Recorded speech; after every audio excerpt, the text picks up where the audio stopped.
मुंबई में हुए 26/11 हमले के कई आरोपियों में एक तैमूर राणा को एनआईए कल सुबह तक भारत ला सकती है। आखिर तैमूर राणा कौन कौन से राज खोल सकता है, ये जानने के लिए यूपी के पूर्व डीजीपी और बीजेपी सांसद ब्रजलाल से बात की हमारे असिस्टेंट एडिटर ललित नारायण कांडपाल ने। तैमूर राणा को अमेरिका से भारत लाया जा रहा है। इसे भारत सरकार की बड़ी कूटनीतिक जीत बताया जा रहा है। इस पूरे मामले पर मेरे साथ बात करने के लिए मौजूद हैं एक ऐसे एक्सपर्ट शख्स जिन्होंने की कई सालों तक उत्तर प्रदेश जैसे राज्य की पुलिस की कमान संभाली है। मेरे साथ मौजूद है यूपी के पूर्व डीजीपी और भारतीय जनता पार्टी के राज्यसभा सांसद ब्रजलाल जी। उनसे बात करते हैं। सर, सबसे पहला सवाल मेरा आपसे यह है कि इस एक्स्ट्राडिशन को आप कितनी बड़ी उपलब्धि मानते हैं? ये भारत की बहुत बड़ी कूटनीतिक उपलब्धि है जो आज हम तैमूर राणा को यहाँ लाने में सफल हुए हैं। और इसमें क्यों बड़ी कूटनीति है? क्योंकि जब डेविड कोलमैन हेडली इसका साथी पकड़ा गया अमेरिका में, उसको 35 साल की सज़ा हो चुकी है। उस समय भी एनआईए ने उसका इंट्रोगेशन किया था। उस समय कांग्रेस सरकार थी, बेहरा डीआईजी थे केरला कैडर के।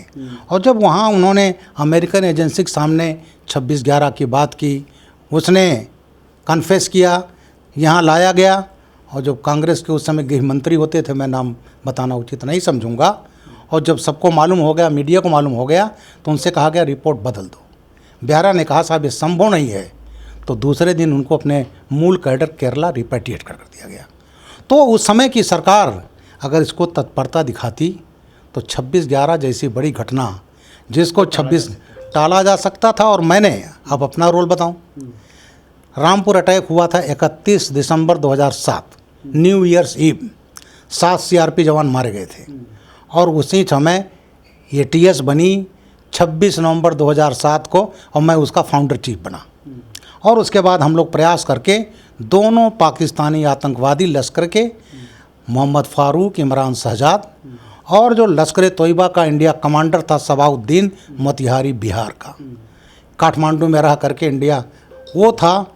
वहाँ पर बंगलौर में अटैक हुआ था 2005 में इंडियन साइंस कांग्रेस पर, और जिसमें प्रोफेसर पुरी मारे गए थे दिल्ली के। सबाउद्दीन था, मैंने खुद इंट्रोगेशन किया है।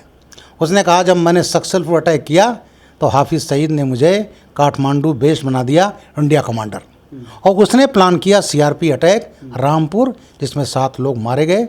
और वो जो दुर्भाग्य रही, अखिलेश यादव की सरकार 2012 में आई तो आतंकवादियों के 14 केसेज इन्होंने वापस लिए थे, जिसमें रामपुर अटैक भी केस था, जिसमें पाकिस्तानी आतंकवादी मोहम्मद फारूक भी था, इमरान शहजाद भी था, सबाउद्दीन भी था। और उसके साथ मैंने फ़हीम अंसारी पकड़ा था जो गोरे गांव का था, महाराष्ट्र का। वो भी पाकिस्तान ट्रेंड था।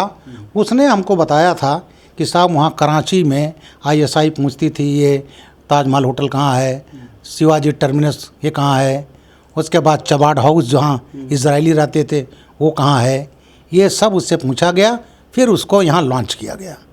और यहाँ लॉन्च होने के बाद वो आया और उसने हाथ से मैप बनाया था, हाजी अली से लेकर के मंत्रालय, then Taj Mahal hotel, Oberoi, Chhatrapati Shivaji Terminus. बीच में रोक रहा हूँ सर, लेकिन मैं एक बात आपसे ये जानना चाहता हूँ कि अगर तैमूर राणा को भारत में ले आती है एनआईए, अब इससे क्या खुलासा और हो सकता है, ये बताइए। उससे खुलासा ये होगा, तैमूर राणा पाकिस्तानी आर्मी का मेजर था, कैप्टन था, डॉक्टर था।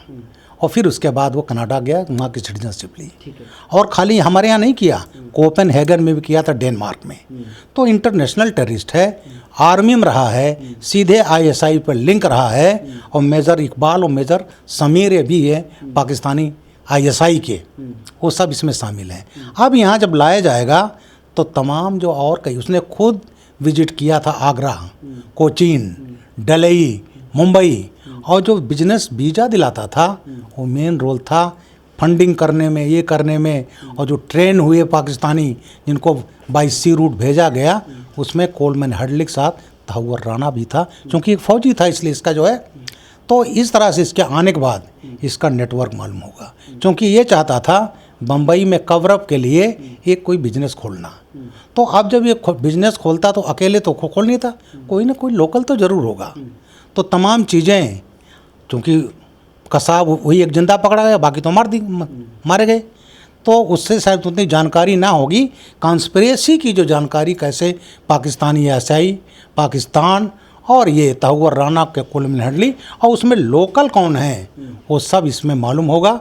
और ये तमाम जिनके नकाब में चेहरे पीछे खिले हैं वो सब बाहर आएंगे और बड़ी कॉन्स्पिरेसी। पाकिस्तान फिर बेनकाब होगा एक बार? बिल्कुल बेनकाब होगा और ऐसा बेनकाब होगा दुनिया में कहीं मुंह दिखाने लायक नहीं हो। सुरक्षा कितनी बड़ी चुनौती है? बहुत बड़ी चुनौती है, क्योंकि पाकिस्तानी एजेंसी चाहेगी उसको एलिमिनेट कर दे। वो कसाब को भी चाहते थे एलिमिनेट कर दें, लेकिन इतनी सिक्योरिटी रखी गई जब तक उसको फांसी जो एग्जीक्यूट नहीं हो गया। तो इसको भी बड़ी पैरामिलिट्री फोर्स रखी जाएंगी, इंटेलिजेंस एजेंसी लगेंगी, इंट्रोगेशन होना तब ही ना हो, तब तक इसको प्रोसिक्यूशन करके अंतिम अंजाम तक जब तक नहीं पहुंचाना है तो सुरक्षा बड़ी जिम्मेदारी होगी। इसलिए नहीं को भाग जाएगा, हमें डर होगा कि पाकिस्तानी एजेंसी कहीं उसको एलिमिनेट करने पर। हमसे बात करने के लिए बहुत बहुत शुक्रिया। तो ये ब्रजलाल, जो कि ब्रजलाल जी साफ तौर पर बता रहे हैं कि उसे भारत लाना तो अपने आप में उपलब्धि है, लेकिन उसे सुरक्षित रखना भी बड़ी चुनौती है। कैमरा पर्सन अनिल के साथ ललित नारायण कांडपाल, टोटल न्यूज़, दिल्ली।